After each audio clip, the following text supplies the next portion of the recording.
is out at the engine plant. You were at Engine Plant 1 out East Fifth I- Street, or out East, I started out working in, at that time, as maintenance. And about the time I came in at 57, and I fooled around with maintenance for about 2 years probably out there, because that was the biggest plant we had. was Engine Plant 1. Yeah, Plant One. And, that's when they started this architectural program, the Cummins Foundation, okay? This is 57, Harry Weiss is building Engine Plant 1, or had built it. Well, Harry Weiss did part of it, the newer part. There's an old building that was a building they moved down from Indianapolis. It was one that just to your right as you go in there. It's a metal building. Right, so they actually moved. Anyway, so you start working for Cummins in 1957, 57. coming from Eastern Kentucky. Eastern Kentucky. Well, before that, I went in the Air Force. I was in the Air Force 1951 to almost 54. Okay. I got out 6 months early because the war was over. And so I didn't know exactly what I wanted to do, so I went over to Eastern Kentucky College at that time. Yeah. Not, Now it's university, yeah? now it's a university. But I forget where you grew up. You grew up on the western side of Kentucky, right? Yeah, I live south of Lexington I grew up south of Lexington about 50 miles or So something. you were like on the east side, so it wasn't too far from where No. you were. It was 35 miles or something like that, yeah. It was, and I was gonna be a teacher, I thought, and I took some industrial art stuff, I took science, I took art, I took a whole bunch of stuff, and I ended up with a BS in education, okay? Yeah. And as I told you yesterday, while I was there about getting ready to graduate, the head of the art department said, "Hey, come and work for me and you can get a master's while you're doing it, okay?" And I said, "I've had enough school today." But this was no small school he wanted you to come to. Didn't he want you to come to Harvard? He came, yes. Yeah, okay, he was No. from Harvard, okay. He's a Harvard guy, yes. Yeah. And then at that time, I came up there and started working, and about 2 years into that, they started the architecture program. Right. And I worked with Bruce Adams. Uh-huh. Bruce was a guy that did work with Harry Weiss and the Saranons and all those guys at one time or other. Right. I think he was from Cranbrook, Bruce Adams. He was from New Haven, Connecticut, Can I but just- he grew up in Chicago. I just want to pause for a second and just ask Jeremy, are we getting good audio quality and good video quality as this recording? I'm getting plenty off his mic. That's what I you think want I'm here. gonna switch out since you're not wearing a lav. Might just switch out to the main mic. You know, I could just set a recorder here also on my voice memo. That'd be perfectly fine. Okay, I'll do that. Because And it'd be I can less send- echoey on this end. Yeah, then I'll send you that file. Sorry, Harold, I just want to make sure that he was getting good audio. Yeah, but if I wouldn't be talking in Kentuckian, it'd be different. You'd understand it. Okay, thanks. So I'm recording that, my part of it now, Jeremy. Yeah. So we'll have both of it. Okay, so, you start here at 57 and you get hired as being facilities and you're kind of doing a couple different things and you're working with Bruce Adams. I started, yes, I worked for a guy that, he was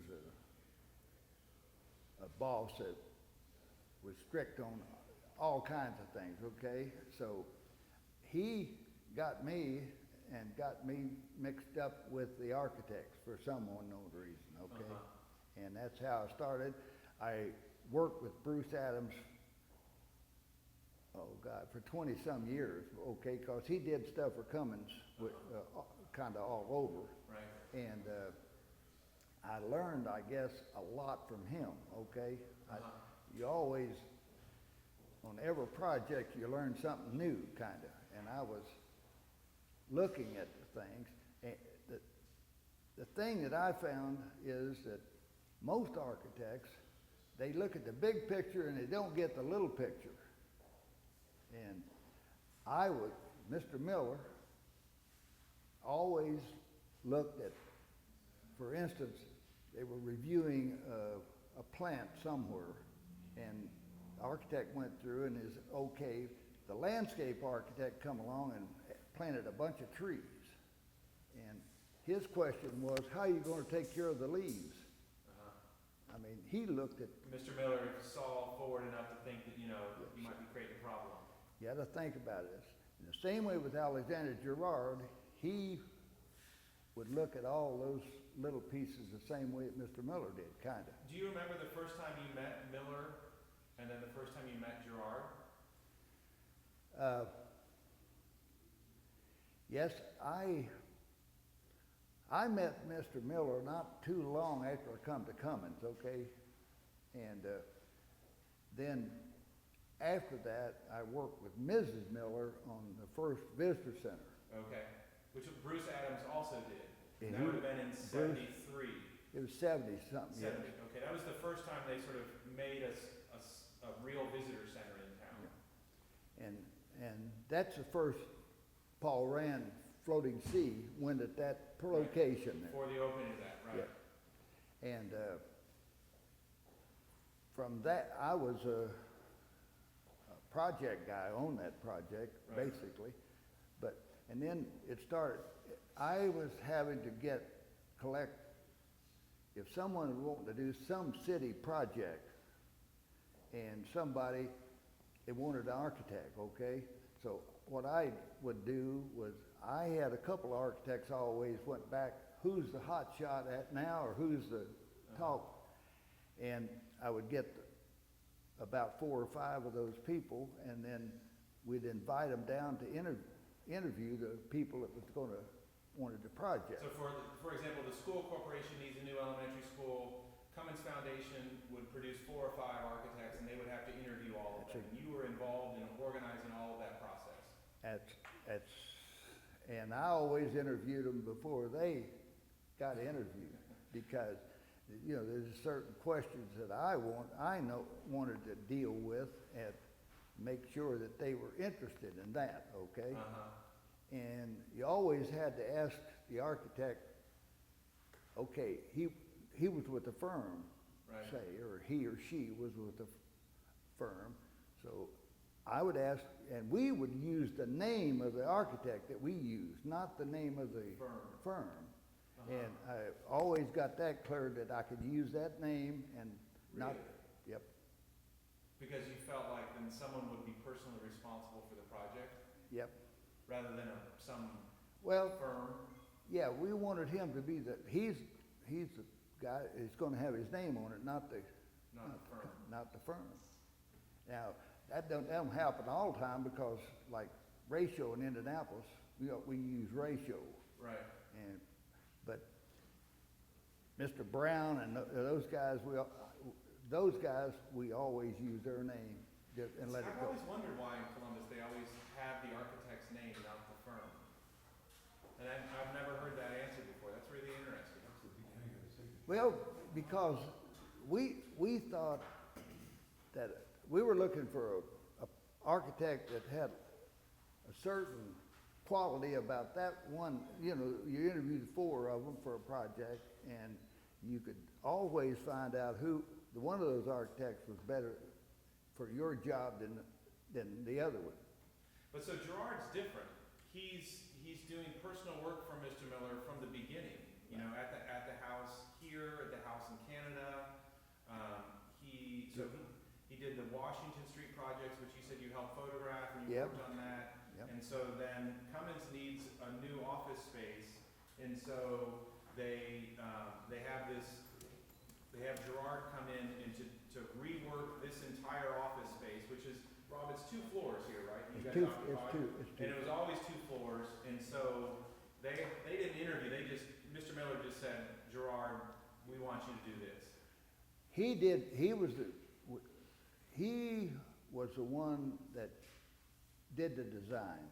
He may be working with some other local architect or some other architect to finish the to make the engineering firm. drawings and do all this, Right, but do all he the would do drawings. the creative side He and turn would- it over to a local guy. And Mr. Miller wanted him to do it, okay? Right. And he was, you know, that guy was a lot like Mr. Miller, as I said. Gerard was. Yeah, they looked, worked the same kind of way. And Mr. Miller would always, if you went in to talk to him about a project, and he would always ask a kind of a blank sheet of paper questions, okay? It's just things that he had in his mind. It wasn't necessarily the overall picture. It's pieces of the picture is what he'd look at. Right. And he always, you know, I don't know why, but he had always asked my opinion too. Miller would. And Yeah. Gerard did too. Gerard, yeah. As I told you, I met Gerard in New York. Maybe I'm getting ahead of myself, shouldn't I? That's okay. Well, Oh. maybe we just, we'll get there on that. But so you met him and you're photographing Washington Street projects. You're Right. helping him with that. And then he gets, then he may have done something at the Miller House before that. And then he gets assigned this job. Yep. So when did you come on to this job? I negotiated the space with the Mars. With the Mars. With And- Lou Mar? Yeah, with Lou. Ray Mars.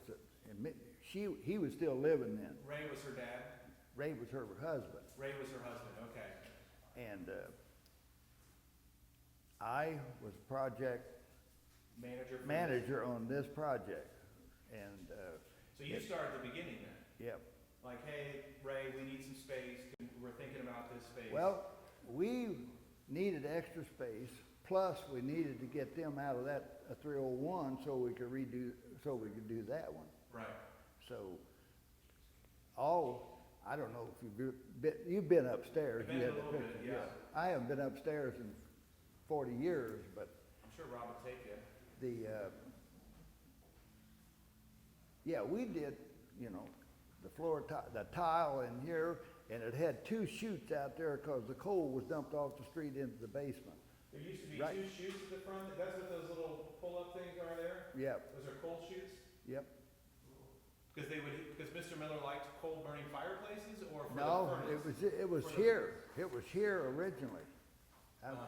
They used to deliver the coal down the street and put it through Those two into the chutes there. basement into these buildings. So, so you're a project manager for this, and did you come in this space when it was, before he renovated it? Did you see it? I mean, it was, before that, it was a hotel, right? Kind of a dorm? It was a hotel and it had a restoration over there. I think some of this was used as a bank for part of the while, Right. some of the while. And before they went over there across the street. So, yeah, we put together a program. I'm working with Gerard on this, put together a program that he and I put together on this and reviewed that with. Did you go to New York or Santa Fe to work with him, or did No, he come here he and do came drawings? here. He would came come- here and did the drawings? He'd come here and do stuff and then Where go would he back. work? Then he, back in Santa Fe. No, but when he worked here, where would you guys work? In We- your office? We worked at In your my office. Right. Okay. I was still out at the engine plant and, it was, we were always running out of space. Right. Always running out of space, so. Yeah, he came in here and looked around, you know, and it was a high ceiling, everything. He liked that. It dumped this end down, and then you go through it, and you go upstairs. It jumps up again, up and down, and we put the drapes upstairs, the carpet, the So- painting, So you all came in this, and he sees the space, and then he goes back to Santa Fe, and does sketches. does a sketch, and then comes back, and you guys work it out, and then do you show that to Miller for approval? Oh, yes, he reviewed, it was everything like that. He reviewed those. I reviewed it with him if the architect wasn't here, okay? So Miller would go detail by detail, oh, you want this and that, and know exactly, and really approve it. Yep, he approved, or if he had some other idea, he would always say, give me some alternatives, okay? He'd never tell you how to do it, he'd just say, give me some alternatives. This is why I think he's really considered a great client, because he wouldn't tell the architect what to do, he would just, And he never picked up a pencil and made a sketch either, because he'd just say, gentlemen, give me a couple of alternatives. And now Will was a different guy. He His picked son. up the pencil, yes. yeah. And So Gerard gets this design realized, he gets it approved by Miller, you're in the process, and then then you are responsible to hire the contractors to actually build it out? and we normally connected him with some architectural firm here to do the production drawing. Do you remember who did that here? No, we did it. Somebody in and out, either Ratio or Okay, CSO or one of those guys up there. up in Indy did it, okay. Normally did it. And so we were talking about this yesterday, you were pretty clear that Noblet Fabricating did the metal work, and that Ermco did the electrical, Yep. and that a lot of the stuff was sort of custom Gerard stuff, or this would have been, some of it had been off the shelf. Those, no, I tell you, I think some of them were invented that he had Herman Miller make them like he had the drawing because they were sandwiched. I think those panels were sandwich panels, I'm almost sure. Yeah, let me see if I can bring up those images. It was white, brown, and black, kind of sandwich to. Yeah, so They're downstairs in the basement. So here's, and this, before we get to that, there used to be a sign right up front there that had a picture of an engine. We didn't have it. That wasn't in our original one. Oh, okay. No, that wasn't. That was later? That That was picture later. there showing that sign, have you seen this, Rob? This is the sign. It's Oh, that's the thing I was talking about. Yeah, this is the thing that was the sign that used to be there. You're saying that wasn't the original, that was added later? no, it wasn't. We didn't have an engine like that back then. We had a, Oh, sorry, I'll send these to you. I'll send these, yeah. I'll send we had an NH engine, that was Yeah, it, right. basically. And so, Rob, so you know this, so this is as it was, looking out, sort of right where we're sitting today, looking out there. Yeah. And there would have been, I think I have other ones here. This is the lady's desk. Yeah, and see that's got panels on the inside and panels on the outside. It's a sandwich panel. I'll second, I And forget. it's just like his chairs that he put together, you know. I have details of those panels. So this is what you're saying. You're saying this is an interior panel and exterior panel, and you put them together. It almost looks like there's three of them. Well, and sometimes there would be a space between them with another piece in that. But this is just two pieces. That's the inside and outside it's a vinyl cover, I think, on the inside. On the outside, probably a fabric cover. I can't tell. Yeah. And so these would have been probably custom made because like that little door that she would have had to like open to get in back there. Back there. It's back And so the aluminum frame was made by Noblet, which is still in business here. And see those chairs back there I think I tied back to this. I have some, I thought I had a picture of those chairs. Well, you can kind of see them. So those chairs would have been, there's a different carpet here, but they would have been just on posts around this glass piece here. It was different, yeah, it had, she was in that black was square. right there, right there, and then you come back onto a carpet. and That's there's where we're at. Another carpet. And another carpet back there. That's where this piece would have been right here. That piece was, I think, right there or right here, I can't tell you exactly. It was either right here or right, it probably is under this wall. And this, I think this is the feet, this is where it was mounted. Yeah, that's where it's at right there, because you could look through and had the elevator and back of it. and so this is the piece that we think Mrs. Miller would have bought in Brazil. That's the one she brought back from Brazil and wanted to put it here just to kind of block off the elevator, not see the Make it elevator. not look so ugly. So, so all of this is, so he's giving you drawings, he's got these custom-made pieces, you source them and get them built, and then he gives this drawing for the ceiling, right? Yep, And so then you have to figure out how to make the ceiling, yep. which is where we're at today. We have 4 students from Ball State that are trying to figure out how to remake the student. or remake the ceiling. So you got a drawing of the ceiling? No. Do you remember? Oh, we had drawings that were, I don't know where they are. Right. That's the way it But he would have given you a drawing, and then you would have tried to figure out how you could make this here in town. how to make that, and the lights upstairs, there's multiple, Uh-huh. 64 bulbs and 48 bulbs and all that. And these, I was trying to figure out who made them, and I can't remember. It was somebody here in town, because we made one out of metal Okay. and used that as a form, and it vacuum formed the rest of them. All of them are the same size, and they're just a square. Right.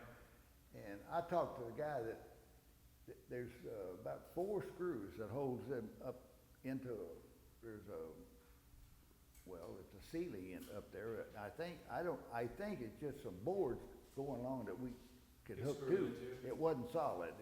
Right. And he said all you had to do is take a knife and cut around that thing and take the screws and you pull one down. That's how he worked on the You said electric. this is the guy that's restored or fixed a couple of these before.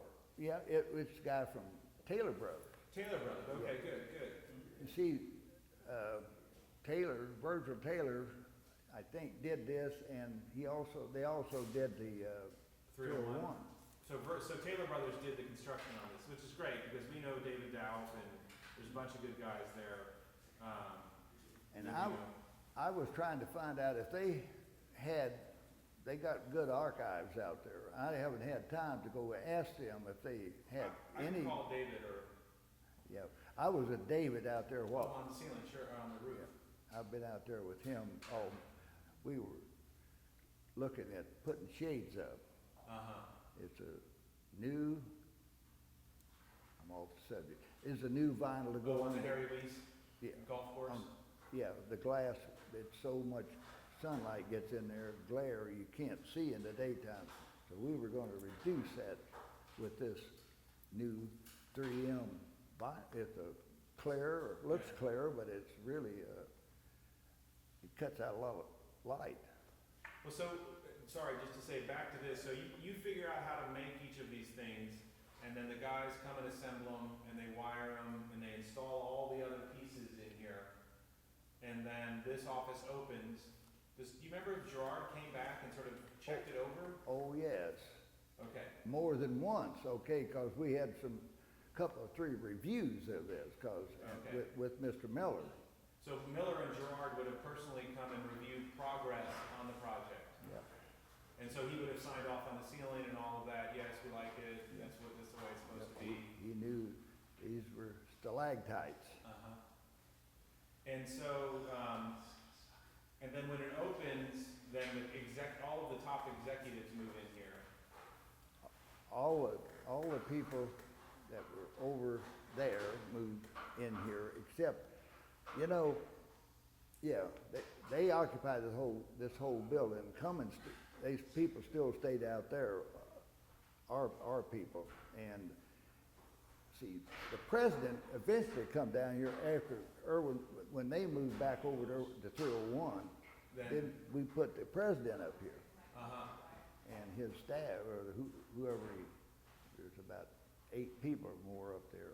And so do you remember over the time, were there issues with this space that you had to come and address, and particularly with the ceiling? Were there problems along the way or after it opened, or was it pretty maintenance-free? No, this is pretty simple after you got those things made. It's pretty, just come in here. And I'm sure it's just like 2x6 or something running on here, and these are anchored into that. And it's, the wiring's up there, I think, right above each row. Right. It's he said all you had to do was take a knife and cut it, and you could see the screws, and you could drop it. When you did this, was this a big job? Do you remember this take months or a year to produce, or do you remember how long it took? It probably took us, let's see, wait just a minute, let's see how long it was, because we were probably down here a year, because the president of Cummins lived in a piece of this back here forever. Oh, really? Huh. Hutsteiner was picked up out front every morning by an old Buick that they had out at Cummins. It had a driver and picked him up, and he always had a hat on and a ties and a cigar, okay? The driver did, or? No, No, okay. Hutsteiner. Hutch Steiner, and he was the president of Cummins? Uh-huh, and he lived back here. Him and his sister was mentally disturbed, and they wouldn't let nobody in there. You ask Mrs. Meyer about this sometime. She knows the whole story too. How interesting. And they wouldn't let nobody go in there to clean it up or paint or nothing. And they lived in there for a number of years, So he would get picked up here and go to the plant? straight out the plant. Drop him off at the front door. And that time, Harry Weiss had done the office upstairs where the president was at the engine plant. And he was straight up over the entrance. I guess it's still there. I don't know. I haven't been out there. Have you been out to the engine plant, Rob? Yeah, I mean, they made a lot of changes to the engine. Yeah, I wonder if that office is still there. And so so the president then moved his office here instead of from an engine plant? Yes, but we also, they got a new president. He Oh. left. Oh, Steiner left? Steiner. Uh-huh. Hutsteiner, his name. And Hank Schock become the president. And So Schock's office was up here? Jim Henderson, Uh-huh. I can't remember who all was up there. Who was after Henderson? It was Schock, then Henderson, Solso. Now, Soso wasn't here, Also wouldn't have been here. that's before Soso. Uh-huh. It'd be, let's see, I ought to be able to tell you those names, but I can't tell you. So, It's, well, maybe just to go back to, so did you like working with Gerard? Was that fun? I never had any problem with him. He and we just agree on stuff, and that's the way it was. I never, I don't think I ever said something again what he was doing. I don't think I did, because we always talked through the little pieces, and he would listen to you. He heard what people were saying, and I think that's one reason that Miller didn't want to work with an architect that didn't listen, Uh-huh. because some of them don't. But it's also, I mean, this is kind of a weird ceiling. I'm right? sorry. I mean, this is kind of a strange ceiling, right? It's kind of a weird thing. What was it like when different folks in the community would come in here and see this? Was it interesting? Was it weird? Was it No, like it was interesting. it was cool? Yeah, it's cool. Yeah. They want to say that What was the because, inspiration? you know, right away, as I said, it become a stalactite. So yeah, that's the question. Is like, what was did Gerard talk about what he wanted this to look like? He was trying to get the sparkly lights, okay? Okay. The system to be sparkly. Same as in the offices. They had all those bulbs was a A sparkly, sparkly thing. right? And so he wanted just to like have a kind of sense of brilliance, right? You know, so it looked like this picture here shows what was the president's office Yeah. with a bulb with a fixture that has 64 bulbs, right? Yep, 64. It was 48, 64, and then this one, I had a switch on this wall. It was just a little round knob. That was how you turned it on. It was illegal, but he didn't want any switches up there. Oh, okay.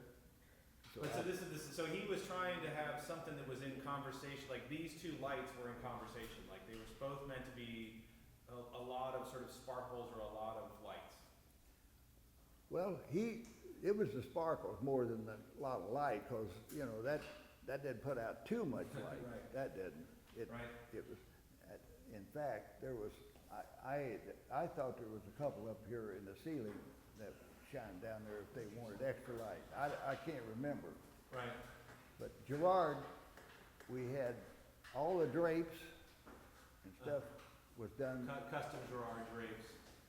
Right. Wonderful. So then this street though was, for a while, was open to the street. Would people come in off the street and have a look at it? Was it that kind of thing, or was it people just let it be? No, I had never heard anybody say anything against the thing. Huh? I never heard it. But it had to be a pretty Comment. fancy thing in town to have this office that had, you know, almost 100 lights in the ceiling. That's, I can't answer that other than, he liked the sparkly stuff, okay? Right. He put, cause and a lot of the lights that's another thing. We made some of the lights for him over at 301, that's Uh-huh. hanging over the desk. We Uh-huh. made some of those. He wanted to control, I guess, the light fixtures by doing it that way, rather than getting it like normal down Yeah, so he lights, has a, up lights and down lights and all that, you know, cause, yeah, I don't know of any other building that has stalactite. yeah. I don't. So, you know, what's interesting is that I think the space doesn't really have any conversation back to the 19th century hotel. This No. is, I mean, he wasn't interested in this conversation with the No. historic past, he just wanted to put something new in here. He just wanted to have something new, and he had the spots of color. You know, he's always looking at spots of color, and he liked this kind of tile. Checkerboard tile. Yeah, and it's same way with the Miller home. You know, the pit there Yeah. has all different colors of on the sofas. Yeah, those All little different pillows. colors, and the pillows are on them are different colors. Right. And he would come in every time. He's always stayed at Miller House. Okay, he would stay with them? Yeah. I had to pick him up at Miller's house every time for Yeah. years, and he would go in and rearrange or bring some new colors and add in there, and you couldn't move until he come back and moved them again. Oh, once he set something, she followed that, and that was the way it was? Yep. Huh, And she always asked him, you know, to do that, to look at it. And she asked him to do drapes in their kitchen, and they had stripes. They had candy stripes and all that stuff up in the kitchen in their house. right. And he always stayed up there, and he always had breakfast with Mr. Miller. So what's interesting is that between Mr. Miller and Mrs. Miller, she had a lot to say about the architecture and design of their family's residence. But it seems like then, would she have something to say about this space? Would she be involved in any of the designs here, the I decisions? don't know. That would be As Mr. far Miller. That would be Mr. Miller's as business. only Mr. Miller. But she did suggest the artwork. The artwork, yes, had to Okay. take, and she did the artwork at Cummins, the art that Cummins bought, okay? She would buy that and bring it down, and I would always have to go with her, and we'd decide where to put stuff, And then okay? hang it. Hang it. And the agam was right upstairs on that wall. So the agam is that piece that if you look one way, it looks like a set of squares, and if you look at the other way, it's big circles. The one down, Yes, It's in the second floor of the COB, right, yes, yeah, I put that together too, one time, because it came in pieces. came in pieces. Yeah. Because that was I said, Agam came into town and put it together, we was putting Up it here. together. Yeah. And he and I had lunch at the Greeks, Uh-huh. and he had Zaharakos, yeah, yeah. He had 3 orange juice and 3 bags of peanuts. That was lunch. That was lunch. Where's this guy from? Cairo, Egypt. Uh-huh, okay. And he said it's cold here. You know, it's like 90. It's July or August. It's the hot as it could be. No, we put this thing together up there, and it chips when you take them apart a little bit. And he gave me those 3 or 4 bottles of paint to touch it back up. That's when Don Tull was in this office up here, Yeah. and he called my boss and said, "Get this idiot out of here. He's running." That's enough. So did Gerard have any opinion about the artworks? I'm sorry about, Did Gerard have any opinions about the artworks that were here or in other spaces, or was that Oh. Mr. DeMiller's stuff? no, he didn't have anything to do with the art, because at that moment in time, we didn't have any art. So when this opened, there wasn't any art. All that was added later. All later, later. But would they go back and consult him and say, what do you think of this or that? Not as far as I know, okay? There was two other ones on the wall. There's a yellow bowl by Kelly or somebody, and there's another one up there yeah, that's as you go by there. Yeah, that's the Agam. Yeah, but there was, Wonder if that's because there's a Joseph Albers. Was there an Albers up here? Albers is over, It's now with COB. it's over Was there, that but here? we had that out at the engine plant, the Albers. Right, Joseph Albers at the engine plant. Yep. That makes sense. Well, so Now- I think I've got through, does anybody else have questions that I've missed? Sorry, I don't mean to cut you off. No, they can ask I don't know anything. I just, I know a few things. I know, I've been involved in a lot of stuff, but I don't know anything, okay? What's the material itself of these square pieces? Yeah, can you specifically talk about what these pieces are made of? Are they made of plastic and metal, and what are they I mean, those little beaded edges, is it all one piece, or are those It's a solid piece. one piece? It's one piece and it's square up at the ceiling point. Right, you can And- kind of see it, right? Yeah, it goes right in the middle here. Right. And, well, what we did, we made a metal form. And they took that and that's plastic. Right. And they used a vacuum system. They put that piece of plastic in there and heated it up, and then they turned the suction on that thing, and it made those shapes. And you see, they're kind of rounded at the corners. And we tried every way to get that to straighten out, and we couldn't do it, so we just did them all that way. You see how it goes, it's got a roll out there, and it goes in.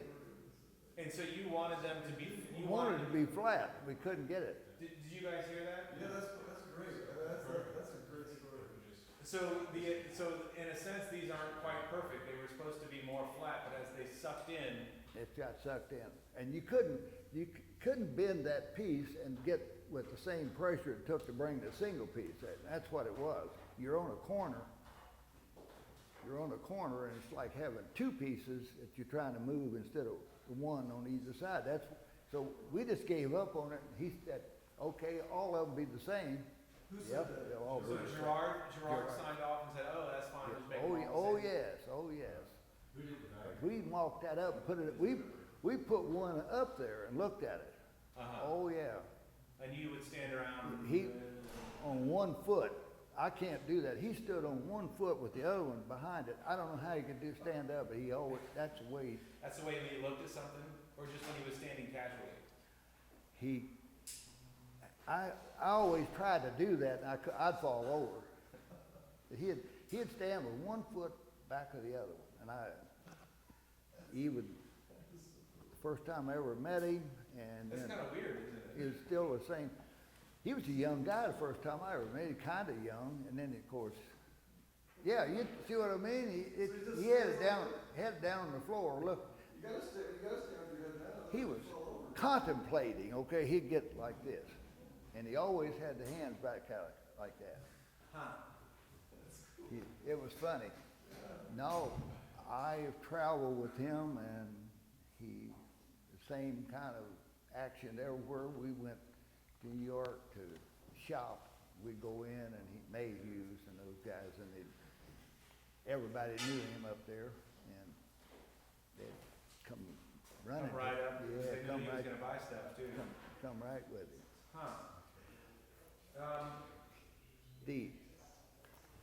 I was trying to see, now Gerard bought stuff all the time for the house, like any kind of a trinket or some kind of, And Mrs. Miller, he would send it to Mrs. Miller, and she would decide if she liked it, and if she liked it, it would stay. and if it didn't, she'd move it, Send back to him. Because I know that there was actually work orders for every single thing that he would send to them at the house. Yep. And it would be kind of numbered, and he would send something in and he'd call me and said, you need to fix a couple of pieces I gave him. and then you had to fix it before. I- And so, I did. I'd go up there and get the pieces, and I'd either take them home or bring them over to Atros building, which is over there across the street. and Stan Embry then had an office Stan Embry, in the Atros building. That's right, Atros. And he was a fixer guy as well, right? Yep, he was their maintenance guy, and he took care of all kinds of stuff. Everything that broke or needed to be fixed, he could do that. And it was, he and I, we fooled around with things we shouldn't have been doing. That's what I told Jordan. I said, I don't think I should be doing that. You could do it. I told my boss, he said, fix it, stupid. Yeah. Yeah. And so you went on to have a long career working with Gerard. You worked with him for about 20 years. Yep, I worked with him probably a little more than 20 years, and as I told you the other day, the Nehru exhibit in New York, he called me up there, and of course he was wanting me to help him set that up, but he was really wanting me to come and help him on Braniff Airlines. Right. He said, I want you to come to work tomorrow for me on Braniff Airlines. And I said, I got to think about this. So, So what were the pros and cons to work for Alexander Gerard and to do? I mean, Braniff Airline, that was a huge project. well, I always thought, I'd rather be doing something and like I was doing at the maintenance out there, when I was doing that, fooling with buildings and everything, furniture, buildings, and layouts, and all kinds of stuff. I'd rather be doing that than. I always thought he was too old. He'd kick off to die next year or something, and here I am floating out in the. Yeah. It's too risky then. Huh? And no, Dick Stoner, is the other guy who was up here. Dick Stoner, and he was head of personnel in those days. He said, we'll give you a 2-year leave of absence. You can come back in 2 years. I don't know. I said, yeah, he'll be gone, and they'll forget that. Yeah, right. No, I guess I work with Bruce Adams more than any other architect, but Harry Weiss, I worked with him a lot. Right. He was a guy that I always laughed because he would go into a meeting and he could be so mad he's going to kill you, and he's smiling. Okay. Oh, really? Oh no, you couldn't tell if he was about that. He was mad as he could be, but absolutely In the cool. meeting, as cool as Oh cucumber. yes, sir. But after the meeting's over, Yeah, Different story. He'd tell you what. yeah. No, I used to laugh. He'd just it's like that. It's funny. All architects are similar. What are these architects? These are all architects in here. Yeah. I'd have to ask him, what month are you born? January. Okay. And I better not ask him other questions. No, I think you can ask him whatever you want. I think this is a good test. No, I was just trying to find out if he was really an architect or not, Yeah. What color is your favorite color? Oh boy. Gray. What color? Gray. Okay. It's like a color. That's the wrong color. Yeah. No, I used to ask those things, and there's a couple other ones that I won't ask, but it's fun. Well, you can try. I mean, if you had another question, Yeah. I think he'd answer it. I don't think you could offend him. No, that's okay. Okay. No, we had a standard question to Right. ask, okay? We always had that, but I had these on the bottom. I'll give you a copy of it sometime, All to right, show you what. I'd like to see that. Yeah, It'd be interesting. So do you, well, and see, we worked on the tech center, third floor tech center, Gerard. that's right, because Gerard at that time had done the John Deere Okay, with Sarnin made the sort of the John Deere wall to describe the history of John Deere. And so Yeah. the question is, would he do something similar for Cummins to tell that history? that's true. He and I went out there and he told me everything is there, and he was talking primarily about how you display engines to make them Interesting. interesting. And so he put them on wheels, had a box. In those days, on this side of the tech center, on the creek side, along there, we had the engines. And we only had about, well, I guess we had about 4 or 5 engines that they displayed over there. And, you know, Cummins had a barrel engine once. You heard of that? Barrel? A barrel engine. I think it might still be over there in the tech center and sort of the history of the. It was a diesel engine, and it was about this big around, and it went under your seat of the driver's seat. The engine did, and it rotated. It's like What's that called? There's like it's a in the rotary engine, right? rotary, yeah, Yeah. it's rotary diesel engine, Huh. and did you know Tom Head? No? Okay, Tom was the engineer over at Tech Center, and he took me, we went to IBM in Lexington. We were going to some trucking place out west. I go with him, and he wanted me to go with him. I don't know why, but anyway, we went to IBM in Lexington, Uh-huh. and he went in there and he wanted a meeting with the president, Uh-huh. or the plant manager.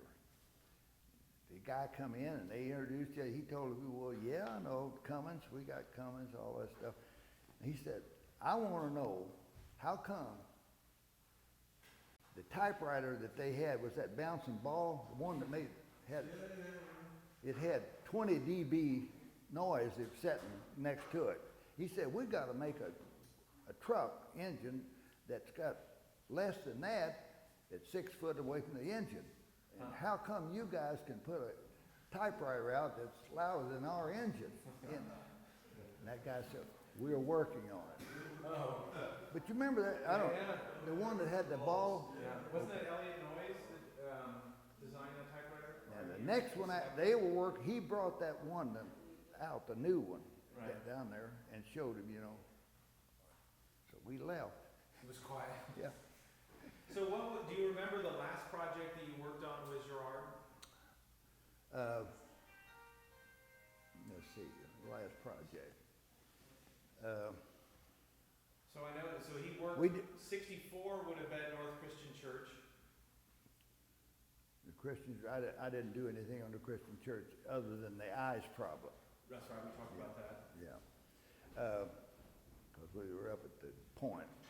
So this is 68, and then 71 is 301.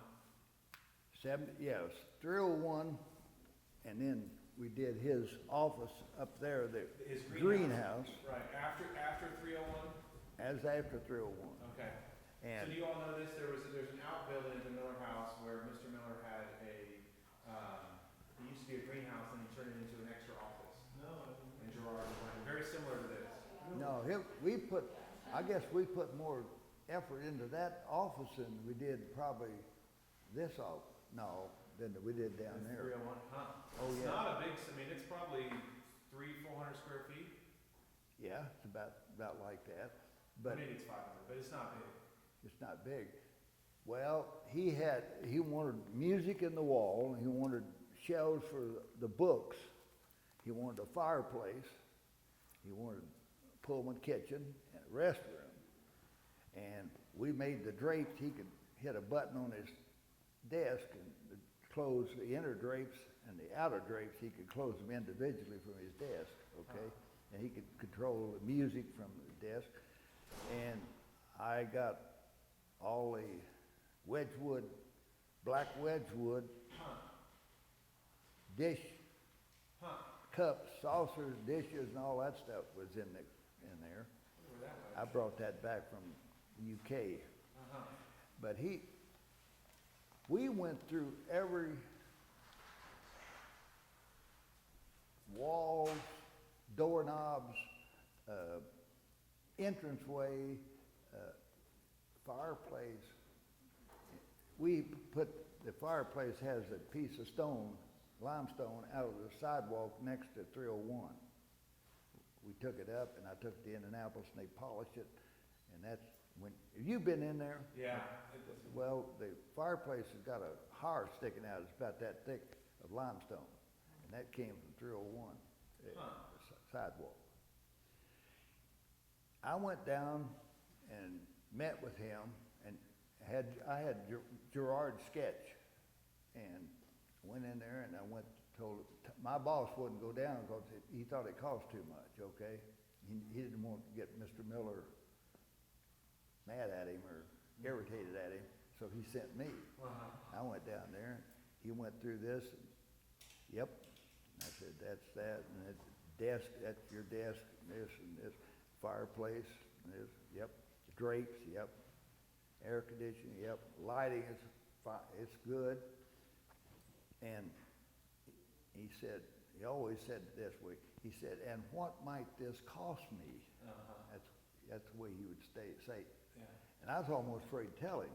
Right. And I told him, I said, I got an estimate from Dunlap's, and it's $72,000. And that was back, $72,000 was $72,000. And he said, when can you get started? And I went back and told Tom, my boss, Tom Harrison was my boss, I went back and told him that, and he said, he always had a pipe, and he always hit it in this glass bowl, and when he was mad, he said, you're kidding me. I said, no, he wants it done. He asked me when I could start. I told him, as soon as you tell me to go. No, I played golf with Mr. Miller for 20 years, okay, at least 4 or 5 times a year. Right. And I always made sure, we played for a quarter on the front, quarter on the back, quarter total, 25 cents. Right. And I made sure that he won, I made sure I won 1 9, and I made sure he won the other 9 and total. Because when he'd go in and sit down, you want that quarter. It's a principle of thing, you know. No, he was great. Miller was a great guy, and I don't think I ever said anything about something that he didn't say, it's okay. I used to go down there and just go upstairs to see him every once in a while. That was when he was still working, and he'd always hear me out there, and he always say, he called me Hat 2. Come in, have a cup of, he always wanted to give a cup of coffee. And, you know, that, I told you about that wall going up in that in his little dining conference area, dining room. And that's, he wanted that. He wanted that to be divided with a wall you can't hear through, okay? Right. And that's what we got. We got a wall that thick, and it's sealed all the way around, and it comes down when he gets, in his office down there, when we did that, I told you that yesterday, but Chuck Pine worked for those guys, Irwin Management. Right. Irwin Union, rather. And I got the parts for a push-tone telephone. Oh, you mentioned this. Yeah. And, well, Hank was on the board of AT&T, okay? Oh, and that's Chuck how, was? and that's how I got the parts, because they were going to come out with that. Anyway, they sent a box of parts down, and this guy put it together, and we put it in his desk drawer. Right. And pulled that out and, oh, he thought that was one push tone. Yeah. Well, I think we got everything that we were trying to talk to. It'd be great for these guys to tell us what they're working on now. Yeah, why don't you, maybe trade the camera on them? And, Okay. Hey, by the way, you know, we're gonna, the red light is, there's a red rainbow now Yeah, because the atmosphere is changing so much that every once in a while they see a red reindeer, rainbow. why don't you guys come over and take a look at what's going on with the computer? Okay, I'm gonna. Did they get it out? Yeah, just keep Okay, it on. better. Just Well, put your camera. he's wired on my house. Yeah. So, maybe we leave it on and I'll mind it, I'll go with you, you can leave it on, that way you can still, if you, you know, you may say something brilliant yet today.